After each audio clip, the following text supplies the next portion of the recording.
Hotel রেস্টুরেন্টের মতো করে কি আপনিও বাসায় লাচ্ছা পরোটা তৈরি করে খেতে চান? তাহলে এই ভিডিওটা আপনার জন্য। এখন থেকে খুবই সহজে আপনি চাইলে হোটেল রেস্টুরেন্টের মতো করেই পরোটা বানিয়ে খেতে পারবেন। প্রথমে আমার এখানে একটা বলের ভিতরে একটা মুরগির ডিম দিয়ে দিলাম, তারপরে দিয়ে দিব 4 টি স্পুনের মতো চিনি। এখন দিয়ে দিব গুঁড়া দুধ। আমার এখানে 2 চামচের মতো গুঁড়া দুধ দিয়ে দিলাম। স্বাদ অনুযায়ী অল্প করে লবণ দিয়ে দিলাম। এখন দিয়ে দিলাম অল্প করে সয়াবিন তেল।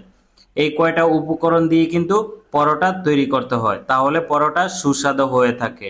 এখন খুবই ভালো করে মিক্স করে নিচ্ছি, আর চিনিটা না গলা পর্যন্ত আপনারা খুবই ভালো করে মিক্স করে নেবেন। এখন দিয়ে দিব পানি। আমি এখানে 200 গ্রামের মতো পানি দিয়ে দিব। আমি কিন্তু হাফ কেজি ময়দার জন্য খামির তৈরি করব, সেজন্য 200 গ্রাম পানি যথেষ্ট। আপনারা যদি বেশি করতে চান 1 কেজি ময়দা দিয়ে হাফ কেজি পানি দেওয়ার চেষ্টা করবেন। এখন হাফ কেজি ময়দা এখানে দিয়ে দিব। ময়দা দেওয়ার পরে খুবই ভালো করে মিক্স করে নিচ্ছি। আর অবশ্যই খামির যত ভালো করে আপনারা ফিনিশিং দিবেন, ততই সুন্দর পরোটা তৈরি করতে পারবেন। আপনি নান রুটি বলেন, পরোটা বলেন, এগুলা খামির দিতে গেলে খুবই সুন্দর করে ফিনিশিং দিয়ে নিতে হয়। এখন অল্প একটু তেল দিয়ে আবারও এপিট ওপিট করে খুবই ভালো করে খামিরটা ফিনিশিং করে নিচ্ছি। খামিরটা অবশ্যই আপনারা রেস্টে রেখে দিবেন, মিনিমাম 1 ঘন্টার মতো রেস্টে রেখে দিবেন। এখন আমি ছোট ছোট গোল্লা করব। গোল্লা করে তারপরে আমি খুবই সুন্দর করে লাচ্ছা পরোটার মতো করে পেঁচ দিয়ে নিব। দেখেন আমি কিন্তু প্রথম অবস্থায় গোল্লা তৈরি করে নিচ্ছি। এখন খুবই সুন্দর করে লম্বা করে বেলে নিব।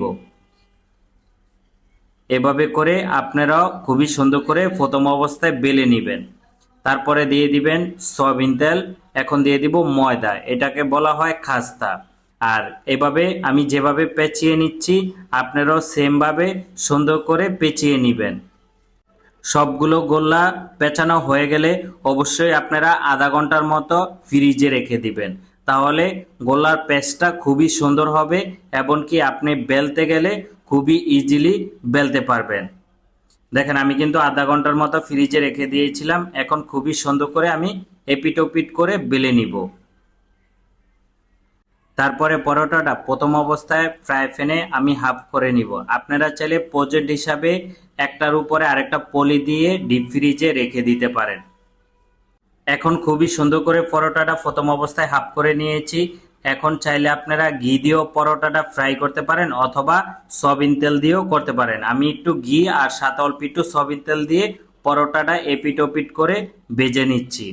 ঘি দিয়ে যখন আপনার পরোটাটা ভাজবেন, খেতে কিন্তু খুবই সুস্বাদু হয়ে থাকে।